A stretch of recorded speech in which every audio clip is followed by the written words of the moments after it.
Donc nous autres, nous avons été, pour beaucoup en tout cas, biberonnés par cette culture hollywoodienne, américaine, via le cinéma, entre autres. Et à travers leur cinéma, ben, nous avons hérité aussi de leur paradigme. Vous voyez, nous avons hérité de cet héritage manichéen, du bien et du mal, cette morale protestante, vous voyez, voire même maçonnique. Le héros dans les films américains incarne souvent une sorte de messie moral, qui est même des fois athée d'ailleurs, c'est assez marrant. Et l'antagoniste, lui, incarne le mal absolu.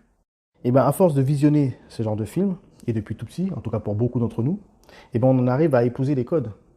Et cette réduction manichéenne des choses, c'est-à-dire très binaire, le bien, le mal, le blanc-noir, cette réduction conduit à une vision dualiste du réel, pour nous tous, et qui est très étrangère à l'unité principielle de Dieu, hein, la perception traditionnelle. Donc l'homme moderne est déconnecté de la réalité métaphysique, et il juge toute chose selon une morale, vous voyez, une morale émotionnelle. Et regardez bien, cela imprègne même les sphères religieuses, hein, qui ont une dimension très protestante aujourd'hui malheureusement, où on peut y voir objectivement un paradigme aussi très binaire, très sentimentaliste, très c'est bon, c'est pas bon, très licite, illicite, halal, haram. Et un des symptômes forts de cet esprit moderne, c'est lorsque le sentimentalisme prend le dessus sur l'intellect.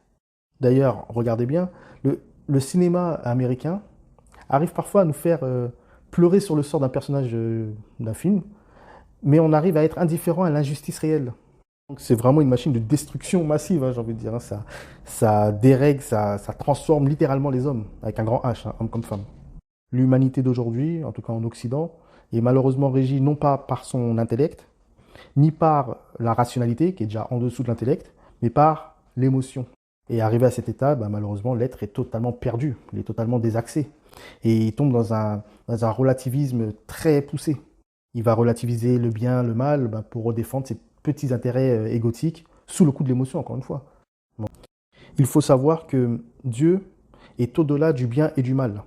Dieu, qui est le principe absolu, ne peut pas être réduit à une fonction morale. Vous voyez, il est au-delà de toute opposition, parce qu'il est un, il est seul, il n'y a que lui. Donc, si on dit qu'il n'y a que lui, eh ben, Dieu ne peut pas être le bien. Car étant donné que le mal existe, eh ben, cela fait deux existences. Et c'est un non-sens, c'est un non-sens absolu. Il ne peut pas avoir Dieu et quelque chose d'autre, étant donné que Dieu, c'est le tout. Vous voyez, c'est le parfait. Donc l'idée de nous faire croire que Dieu est le bien et que le mal serait par exemple Satan, c'est une hérésie. Le combat du bien contre le mal, ce n'est pas le combat de Dieu contre Satan. Car il n'y a pas de principe. Il n'y a qu'un principe suprême qui est Dieu. Et d'ailleurs, le bien n'a de sens uniquement parce qu'il y a le mal. S'il n'y aurait pas le mal, on n'aurait pas pu savoir qu'est-ce qu'est le bien, et vice-versa. Donc le bien comme le mal joue une fonction dans l'ordre cosmique. Donc Dieu est au-delà de toute opposition. Et dans cette dualité bien-mal, on peut considérer que Dieu est la complémentarité des deux. Donc on peut être sûr et certain que tout ce qui arrive ici-bas, bien comme mal, c'est la volonté de Dieu, parce qu'il n'y a que lui. Par contre, on peut considérer que le bien, c'est ce qui est conforme à l'ordre divin. C'est ce qui s'aligne avec le principe, ce qui contribue à la réalisation de l'être, si on veut. Et le mal, lui, c'est ce qui éloigne de cet ordre, c'est ce qui déséquilibre, c'est le désordre. On peut dire que le mal est un défaut de bien. Vous voyez, c'est comme la dualité lumière et ombre. L'ombre n'est qu'un manque de lumière. Donc encore une fois, il faut sortir de ce faux dualisme moral moderniste. Le bien, le mal.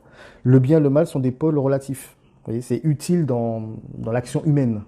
Mais du point de vue principiel, du point de vue du principe, quoi, ça n'a aucune existence. Ça n'a aucune réalité. Car il n'y a que lui. C'est notre perception à nous qui nous fait voir le bien et le mal. Et cette vision manichéenne du bien et du mal, c'est ce qui a amené à l'athéisme. Les chrétiens pratiquants constituent désormais moins de la moitié de la population d'Europe centrale.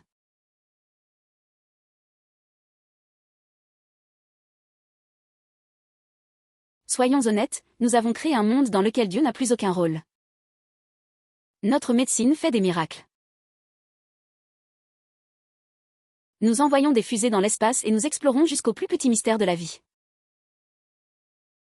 Les maîtres de ce monde, c'est nous. Et pourtant, plus de 70% des habitants de notre planète croient en un ou plusieurs dieux. Pourquoi avons-nous encore besoin de Dieu ? Que l'homme moderne croit être du bon côté, ce qui est logique. Et il va rejeter Dieu s'il perçoit un mal. Donc, il devient son propre législateur moral, vous voyez. Il devient son Dieu, il pense être Dieu lui-même, inconsciemment. Ouais, j'espère que vous allez en parler.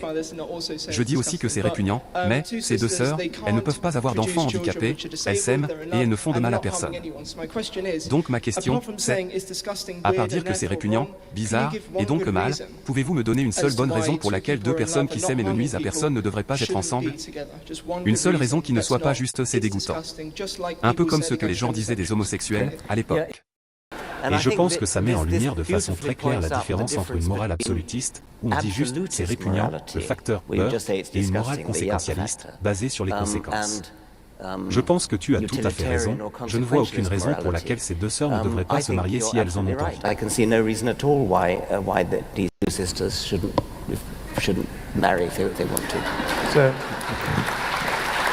Donc cette fameuse morale hollywoodienne n'est pas neutre. Elle a façonné des générations entières à rejeter Dieu au nom du bien. Par conséquent, il réalise aussi sa nullité absolue d'un point de vue individuel, si vous me suivez. Donc le cheminement spirituel est un cheminement intérieur. C'est de retourner à notre primordialité, ce que nous sommes foncièrement. Et l'homme aliéné est la personne qui est déconnectée de cette primordialité, et à différents degrés. Donc il faut être extrêmement éloigné de sa primordialité pour relativiser avec le bien et le mal. Parce que Dieu est la vérité absolue. Donc ce cheminement intérieur, encore une fois, a pour but de nous réconcilier avec la vérité absolue. Qui veut dire, par conséquent, que la vérité est en chacun de nous et dans les poitrines de chacun. Donc lorsqu'un individu arrive à relativiser sur des vérités, je veux dire, universelles, on peut considérer que son cœur est extrêmement noirci. Et c'est très inquiétant. Une question à vous poser. Oui. Est-ce que vous croyez en Dieu? Je sais pas, non. Ah, vous savez pas ou non? Ce sont deux réponses différentes. Oui, peut-être. Oui, je crois. Pourquoi? Vous croyez? Oui, je crois, j'y crois. Ah oui, vous y Pas croyez? plus que ça. Ah, vous m'avez donné toutes les réponses en même temps. Mais c'est bien. Ça veut dire que en fait, vous vous posez la question, quoi. Ouais, c'est ça. Ok. Et pourquoi vous n'êtes pas sûr de croire ou de ne pas croire? Je sais pas. Je suis pas pratiquant, en fait. Je suis baptisé, mais je suis pas pratiquant. Le fait d'avoir été baptisé, donc vous avez fait la première communion, non? Vous avez, Oui, tout, j'ai fait tout. vous avez tout fait, mais ça vous a pas convaincu que Dieu existait, vraiment? Bah, non, pas trop. Et c'est une question que vous vous posez au quotidien ou pas du tout? Pas du tout. L'existence de Dieu, non? Non. Bon, vous verrez ça à la fin. À la fin de ma vie? Ouais. Oui, sûrement. On finit tous par se poser la question.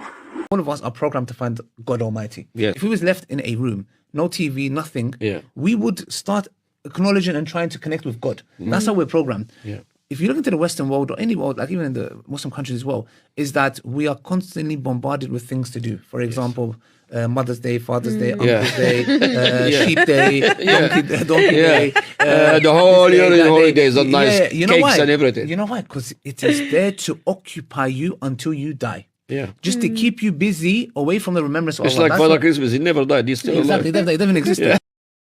Eh bien, la religion traditionnelle, qui s'assoit sur un socle traditionnel en accord avec les principes métaphysiques, a pour but de nous parfaire. Plus nous restons fidèles au bien, à l'ordre divin, au licite, plus nous nous éloignons de ce relativisme moderne, plus nous nous soumettons à l'ordre divin et plus nous acceptons le décret divin également, c'est-à-dire se soumettre avec foi et sérénité à la volonté de Dieu dans tout ce qui nous arrive, dans le bien comme dans le mal ou comme dans l'épreuve. Parce qu'encore une fois, on a souvent tendance à associer l'épreuve au mal, alors que l'épreuve peut être un bien pour nous dans l'absolu, comme un bien pour nous ici-bas peut être un mal pour nous dans l'absolu. C'est souvent répété dans les enseignements traditionnels, et ce qui explique encore pourquoi il est extrêmement dangereux et hérétique de considérer que le bien c'est Dieu et le mal c'est Satan. Bon, on va pas revenir dessus. Bon, pour revenir sur ce que je disais, une personne qui reste fidèle à la voie et au principe de sa voie, arrivera, si Dieu veut, à bonne destination. Et cette personne en question sera vue ici-bas, pour beaucoup en tout cas, comme un homme de bien, un homme bon.